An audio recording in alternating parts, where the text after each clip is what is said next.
Hi everyone, welcome to today's video. I honestly don't know how long this video is going to be, but I thought that I would post something about it nonetheless, just because it's very topical now. We're getting into spring and it's very exciting, and this is just something that's been cropping up a lot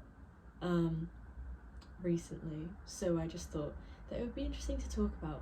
Actually, I say recently, but really it was sort of early this month that it came up, like early March 2024 for context. And I just haven't had, I've had this video planned for so long and I just haven't been able to get to it. So now we're, I think mid to late March, it's the 19th today that I'm filming it.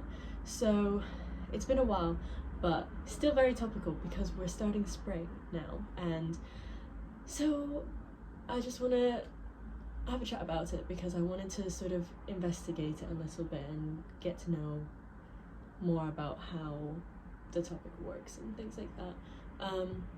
But yeah, I figured that I would do this video anyway, and I almost gave up on it because I was like, oh, I just don't have the time to do it, but here we are.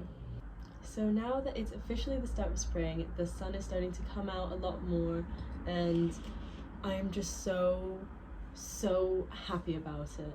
Like, I cannot express the joy that I feel when the sun is out. I physically can't cope when it's dark and rainy. Like, it's nice to an extent, but I just live for the sun, and so I'm so happy that it's now spring. So you might have been walking around and you may have noticed that the plants are starting to bloom and the bees are coming back out again, and everything is so nice and lovely and colourful in the world, and it's just so much fun.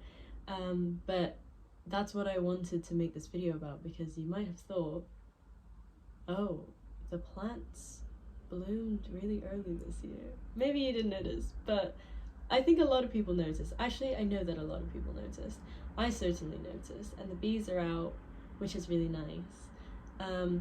But I certainly noticed, like, early March, the plants were blooming, and that's sort of why I wanted to make this video. So this is just gonna be a short-ish, I hope, video talking about why the flowers are blooming so early and what the implications of that are on the environment and the species that interact with the different plants and all of that stuff. So if you're interested in that, then feel free to stick around, and if you're not, sorry. Alright, so it's not a surprise that the flowers have been blooming really early this year. For those of you who don't know, it's because of climate change. Because it's always because of climate change. So basically what happens is that during the colder winter months, plants tend to go dormant, as it were, sort of. So they will do that to conserve energy. And then during the spring, when the days get longer, they'll sort of wake back up. And that's when they start to bloom. But in recent years, people have been noticing that the plants have been waking up a lot earlier than normal. The reasoning behind this is that our winters are getting milder and the days get warmer sooner. And so plants have their sort of their own circadian clock, if you will, and that sort of measures day length and temperature and light time. That doesn't make sense, but you know what I mean. They sort of measure exposure to light and for how long, and the temperature of the area that they're in, and that sort of dictates when they come out of dormancy. So that will signal to them that it's time to wake up. If the days are getting longer, then that signals to them wake up, basically, and start blooming. So as I mentioned before, this early blooming phenomenon has been more and more of an issue every year. And this is actually the article that prompted me to make this video. It's by The Guardian, and it was published, I think, the 2nd of March? Hold on, let me check. Yeah, so it was published on the 2nd of March 2024, and it's all about how experts are saying that the plants are blooming 4 weeks earlier than what we're used to. So that's an entire month. Like, weeks, it doesn't seem like a long time, but that's quite significant for something that's usually quite regulated. We'll talk about it. in this article, they quote Andy Jasper, who is the Director of Gardens and Parklands for the National Trust, and they quote him as saying, hold on, I'll get the quote. "These blooms are a very visual sign of how our seasons are shifting and the consequences of a rapidly changing climate. The prolonged period of largely wet and mild weather for many areas of the country has meant our trees and plants haven't really stopped growing or had a particularly long period of shutdown."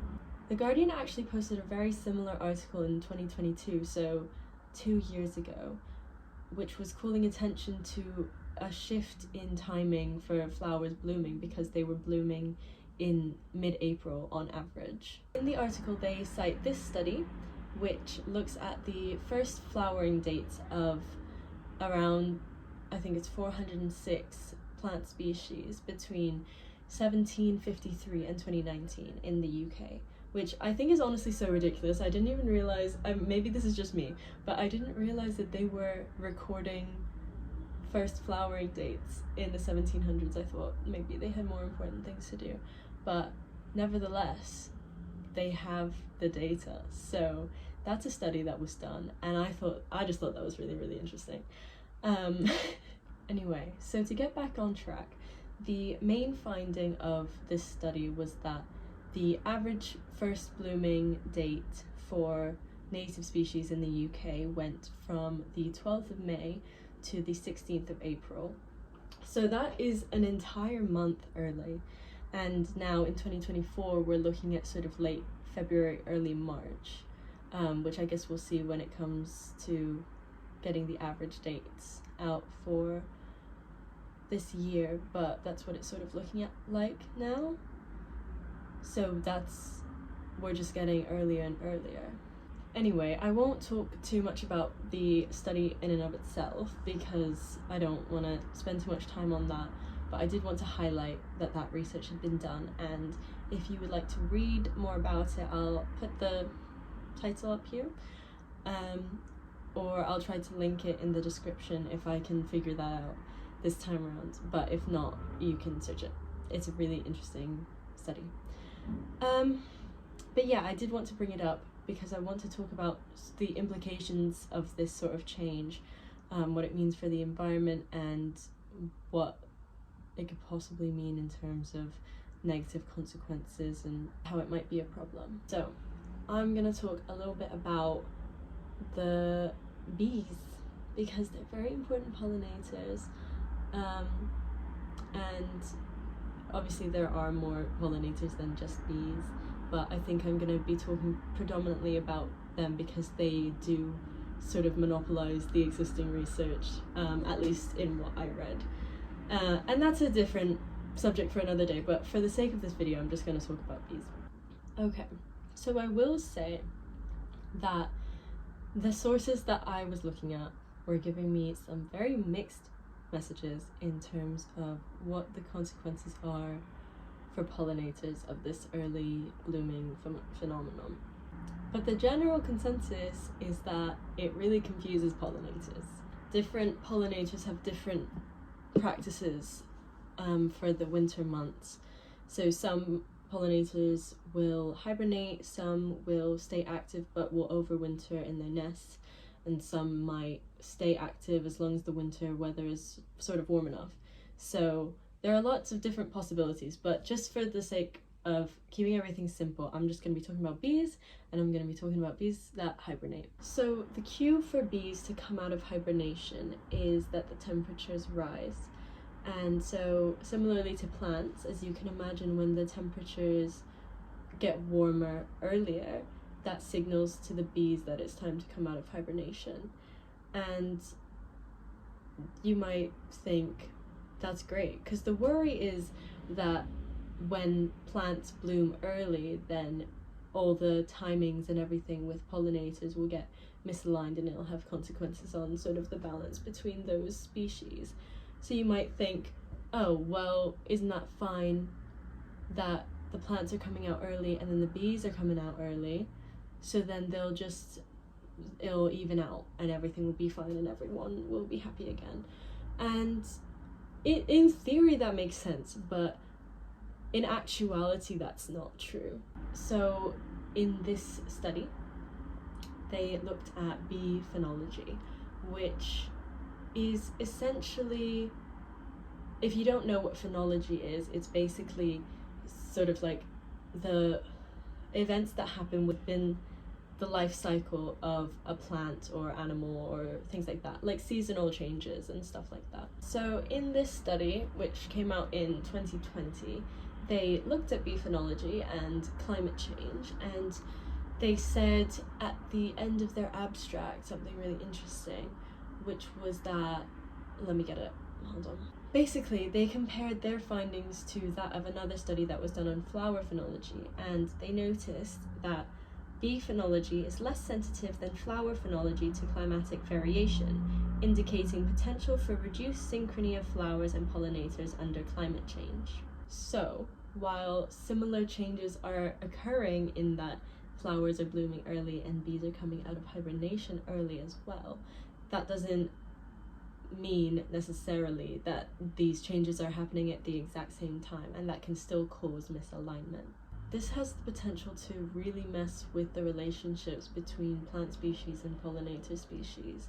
Pollinators might start to look towards different plants that are actually in bloom when they become active again. And this can also limit the pollination of other plant species that maybe aren't active at the same times as their usual pollinators. Or bees and birds might move somewhere else. For example, they might shift further down south where the climate is warmer and plants bloom earlier. If you want a bit more information about this, because it is really interesting, I would recommend reading this article from the University of Reading, which coincidentally is where I went to uni, so shout out to them. Anyway, Jude Coleman wrote in an article, which I will link somewhere, but it's this one, that primary pollinators such as bees and hummingbirds can follow non-climate dependent cues such as day length. And Jude says that means pollinators will miss out on the nectar they need for energy, and the flowers also won't be fertilized at their regular rate. Those plants will produce fewer seeds and, in the case of crops, fewer fruits. So there have been some serious concerns surrounding this issue and its impact on agriculture. Yields can be heavily affected by limited pollination, and aside from that, there are serious implications sometimes on crops from the winters being really mild, and then that can leave them very vulnerable to what's known as sort of snap frost, from my research at least. So basically late frost can sort of just kill them off. So yeah, it is a big issue, not only just for considering the balance of our ecosystems and how the pollinators interact with the plants, but it does have an implication on agriculture as well, which I think is an important consideration. And whenever I think of issues like this, I sort of end up spiraling, because you sort of start thinking, well, what can we do? Because it's not really something that can be solved on an individual level. I think ultimately it's important that we just spread an understanding of the wider implications of climate change and what's actually happening in the world, because it is important to understand what's going on. And I think that sometimes it's a difficult conversation to have, because it is important to understand the consequences of how we're impacting the environment, but I do understand that it can be it's a really heavy topic. But I do think that it's important just to get an understanding, because it is something that you can see everywhere, and maybe it's easier to see if you're sort of in that sort of community. For example, I wouldn't have really paid that much attention to the early blooms this year if I hadn't been, well, I work in the environmental sector and I studied ecology, and that's sort of my whole scope of the world. So I think it's just interesting to be aware of those sorts of things. What we really need is more research, and what we really need, most importantly, are policymakers who are willing to listen. And I think there are certain things that we can do on a personal level to become more aware of what's going on and how we can help.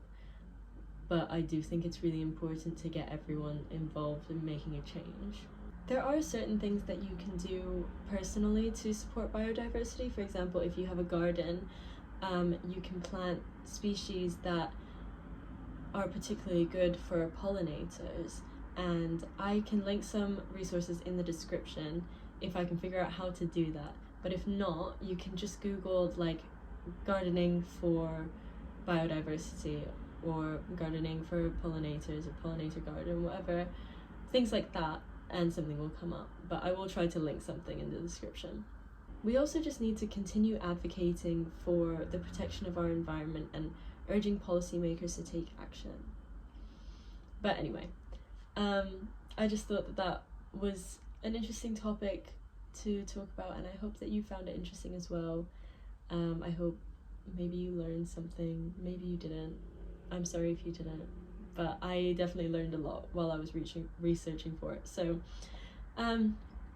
yeah, I hope you enjoyed, and thank you for watching. Bye!